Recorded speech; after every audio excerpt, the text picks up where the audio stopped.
How did the world's first lake monster come to be? Hi everyone, it's me.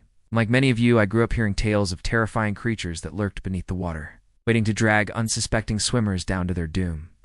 These stories were often told to me by my parents who, like many well-meaning parents, were trying to ensure that I would behave appropriately by threatening me with the consequences should I disobey. If you don't do what I tell you, the Afanc is going to get you. The Afanc, also known as the water horse, was a large, ugly beast with the head of a horse, the body of a crocodile, and a taste for human flesh. Now, I don't know about you, but that sounds pretty scary, and apparently my parents thought so too. But how did this myth come to be? Well, much like another famous lake monster whose name I can't quite recall, the origins of the Afanc are murky at best. But we do have some clues.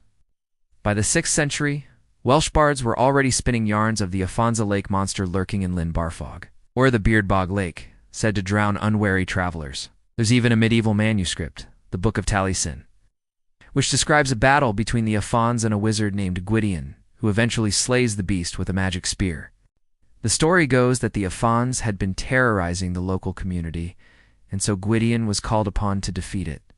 He tracks the creature to its lair, and after some back and forth, he manages to hit the Afanc with his magic spear. And although mortally wounded, the Afanc makes one final attempt to escape. It dives into the nearby lake and disappears beneath the water. Whether it lived or died, no one is sure. And the ambiguity of the ending left plenty of room for the legend to grow and adapt over time. For centuries, the Afanc remained a relatively obscure figure in Welsh folklore. That was until 1868, when a popular guidebook to Snowdonia, a region in northwest Wales, mentioned the legend of the Afanc as part of a chapter on local folklore. The book was written by a man named Robert J. Jones, who was a respected folklorist and antiquarian.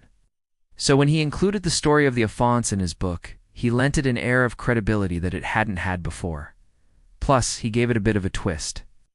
See, in Jones's telling, the Afanc wasn't just a local legend.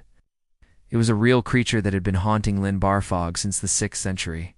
According to Jones, the locals were so terrified of the beast that they refused to go anywhere near the lake, which was said to be a popular swimming spot. This newfound notoriety turned Llyn Barfog into one of Wales's first monster tourism spots. And soon people were flocking to the lake from all over the country, hoping to catch a glimpse of the elusive Afanc for themselves. Now, whether or not the Afanc was a real creature that lived in the lake is up for debate. But what's not up for debate is the impact that the legend has had on the area. Even today, Llyn Barfog remains a popular tourist destination, and the Afanc continues to be celebrated in local festivals and events. Who knows? Maybe the Afanc really does live in the lake, or maybe it's just a figment of our collective imagination. Either way, the legend is a reminder of the power of storytelling and the human fascination with the unknown. Just ask any cryptozoologist. They'll tell you all about it. Thank you for watching. If you enjoyed this video, please subscribe and join us every week for more stories of terrifying creatures that may or may not exist. Until then, remember, some monsters are born of man's imagination, but some are born of something else entirely. Don't know what that is, but it's definitely out there. Bye.